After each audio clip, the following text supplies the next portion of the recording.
After tea they had some music, for they were a musical family and knew what they were about when they sung a glee or catch, I can assure you, especially Topper, who could growl away in the bass like a good one, and never swell the large veins in his forehead or get red in the face over it. Scrooge's niece played well upon the harp, and played among other tunes a simple little air, a mere nothing, you might learn to whistle it in 2 minutes, which had been familiar to the child who fetched Scrooge from the boarding school, as he had been reminded by the ghost of Christmas past. When this strain of music sounded, all the things that ghost had shown him came upon his mind. He softened more and more, and thought that if he could have listened to it often years ago, he might have cultivated the kindnesses of life for his own happiness with his own hands, without resorting to the sexton's spade that buried Jacob Marley. But they didn't devote the whole evening to music. After a while they played at forfeits, for it is good to be children sometimes, and never better than at Christmas, when its mighty founder was a child himself. Stop! There was first a game at Blind Man's Buff. Of course there was, and I no more believe Topper was really blind than I believe he had eyes in his boots. My opinion is that it was a done thing between him and Scrooge's nephew, and that the ghost of Christmas Present knew it. The way he went after that plump sister in the lace tucker was an outrage on the credulity of human nature, knocking down the fire-irons, tumbling over the chairs, bumping against the piano, smothering himself against the curtains. Wherever she went, there went he. He always knew where the plump sister was. He wouldn't catch anybody else. If you had fallen up against him, as some of them did, and stood there, he would have made a feint of endeavoring to seize you, which would have been an affront to your understanding, and would instantly have sidled off in the direction of the plump sister. She often cried out that it wasn't fair, and it really was not.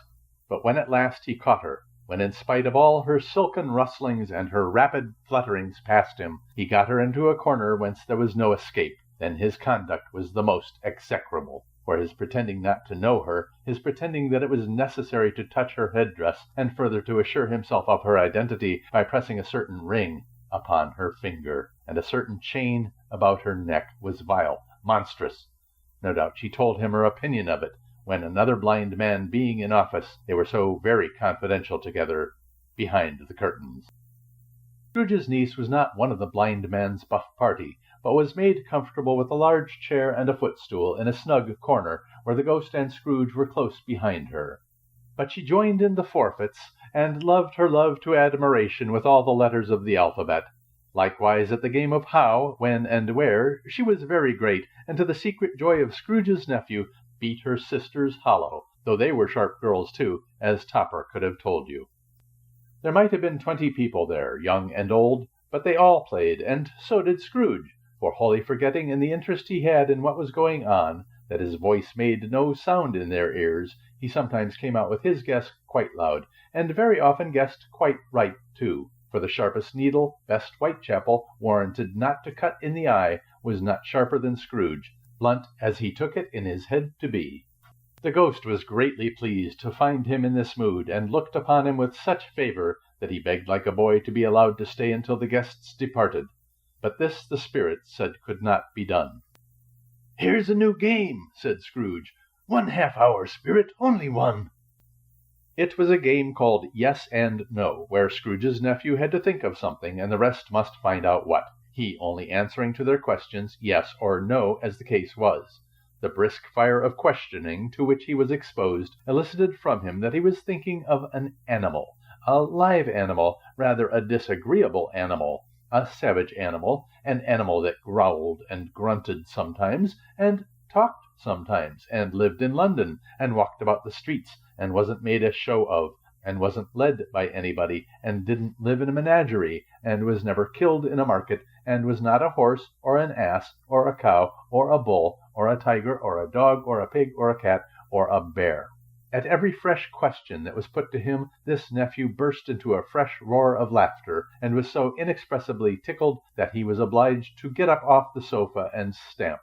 At last the plump sister, falling into a similar state, cried out, "I have found it out! I know what it is, Fred! I know what it is!" "What is it?" cried Fred.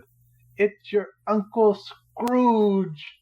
Which it certainly was, Admiration was the universal sentiment, though some objected that the reply to "Is it a bear?" ought to have been "Yes," inasmuch as an answer in the negative was sufficient to have diverted their thoughts from Mr. Scrooge, supposing they had ever had any tendency that way.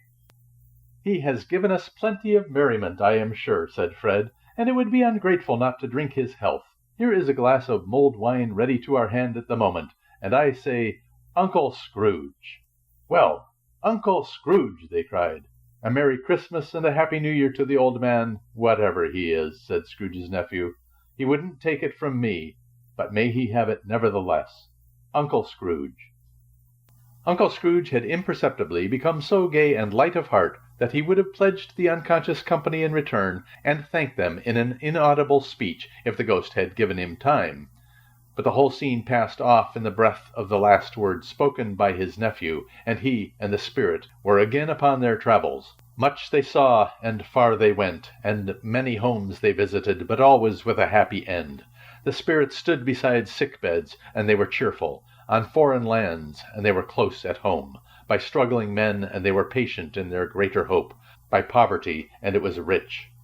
In almshouse, hospital, and jail, in misery's every refuge, where vain man in his little brief authority had not made fast the door and barred the spirit out, he left his blessing, and taught Scrooge his precepts. It was a long night, if it were only a night, but Scrooge had his doubts of this, because the Christmas holidays appeared to be condensed into the space of time they had passed together.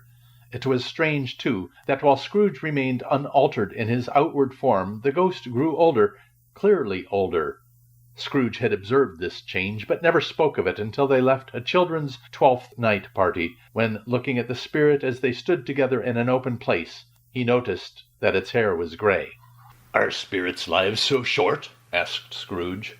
"My life upon this globe is very brief," replied the ghost. "It ends tonight."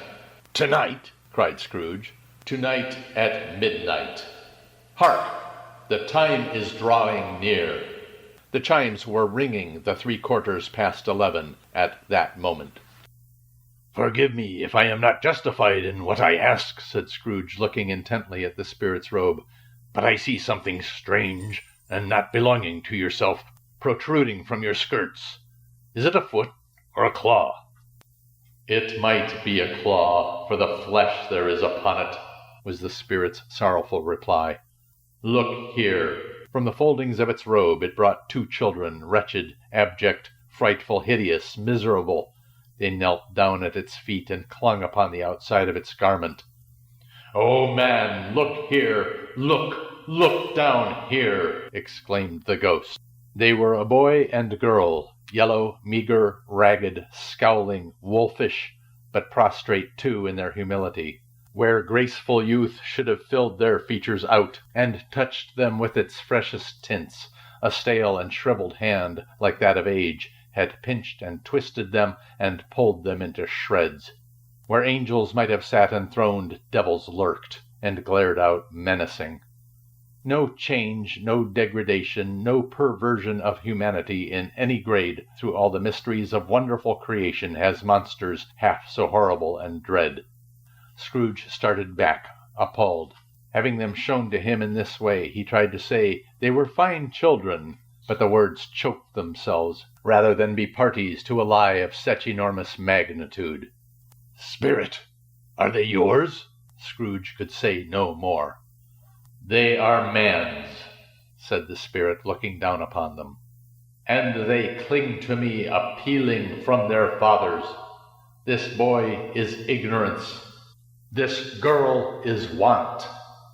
Beware them both, and all their degree, but most of all beware this boy, for on his brow I see that written which is doom, unless the writing be erased." "Deny it," cried the spirit, stretching out its hand towards the city. "Slander those who tell it ye. Admit it for your factious purposes, and make it worse, and bide the end." "Have they no refuge or resource?" cried Scrooge. "Are there no prisons?" said the spirit, turning on him for the last time with his own words. "Are there no workhouses? The bell struck 12. Scrooge looked about him for the ghost, and saw it not. As the last stroke ceased to vibrate, he remembered the prediction of old Jacob Marley, and lifting up his eyes, beheld a solemn phantom, draped and hooded, coming like a mist along the ground towards him.